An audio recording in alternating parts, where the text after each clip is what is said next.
स्वागत है आपका सुरता साहित्य की धरोहर के रविवारीय काव्य पाठ में। आज के इस विशेष प्रस्तुतिकरण में हम सुनेंगे कवि रमेश चौहान की कविताओं का पाठ।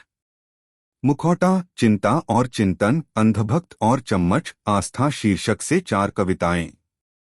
इन कविताओं में समाज के उस सत्य का उद्घाटन किया गया है जो स्वयं को बुद्धिजीवी, मानवतावादी, सेक्युलर बताते हैं। वास्तव में वे तटस्थ न होकर अपने विचार की ओर झुके होते हैं, जो हमारे समाज की संवेदनशीलता, सहअस्तित्व और विविध आस्थाओं के सम्मान का संदेश देती है। हर इंसान की आस्था अनमोल है, न वह किसी से छोटी है न किसी से बड़ी। फिर भी हम अक्सर दूसरों की मान्यताओं पर प्रश्नचिन्ह लगाकर अपने आप को श्रेष्ठ साबित करने की कोशिश करते हैं। इन्हीं भावों को बेहद सरल, सटीक और मार्मिक शब्दों में व्यक्त किया है कवि रमेश चौहान ने। आइए सुनते हैं।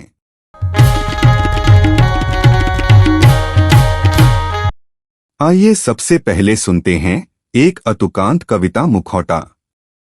उनके चेहरे पर महीन मुख श्रृंगारक लेप सा, भावों और विचार का है अदृश्य मुखौटा।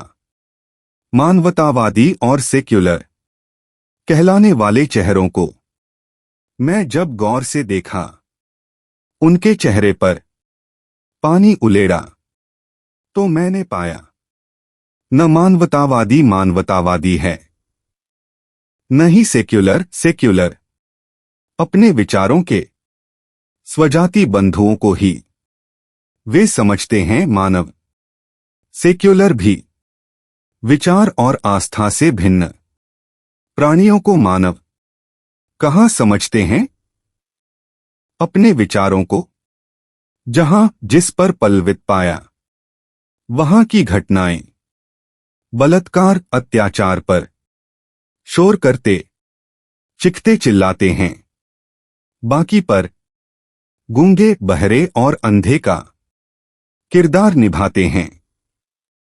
एक सफल अभिनेता की भांति लकड़ी के खंभे, पत्थर के चबूतरे पर वस्त्रों की बर्बादी देख न पाने वाले मूर्ति और दूध पर सवाल उठाते हैं। जन्म से बनी जाति को समूल नष्ट करने जो मुखर दिखते हैं, अपनी ही जाति को जीवित रखने अनेक संगठन खड़े कर रखे हैं।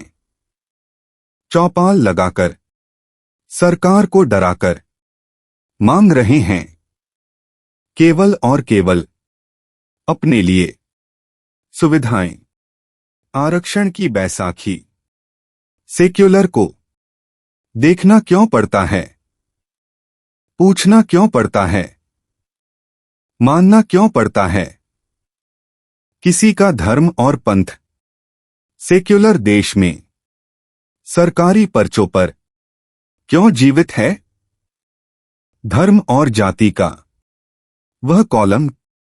केवल राजनेताओं के नहीं, न ही अभिनेताओं के, बुद्धिजीवियों के चेहरों पर भी मुझे दिखते हैं मुखौटे।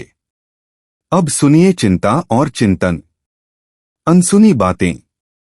सुनता रहा मैं अनकही बातें, कहता रहा मैं अनदेखी दृश्य को देखकर विचारों की तंतु मन विबर की लार्वा से तनता जा रहा था।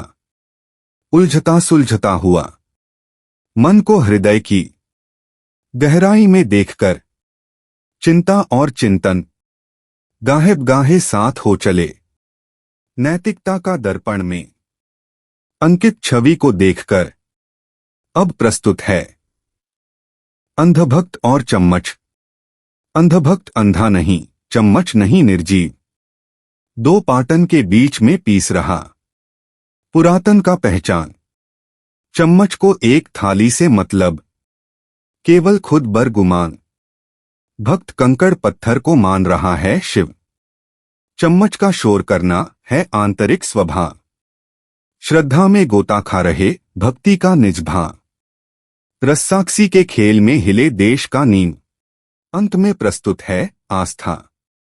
मंदिर मस्जिद गुरुद्वारे का, संत फकीर गुरु, पैगंबर ईश्वर का अस्तित्व है। केवल मेरी मान्यता से, जिससे जन्मी है मेरी आस्था।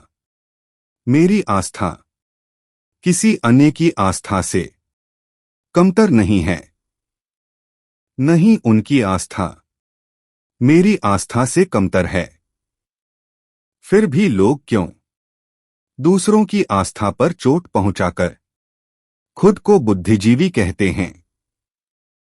मुझे अंधविश्वासी कहने वाले खुद पर झांक कर देखें, कितने अंधविश्वास में स्वयं जीते हैं।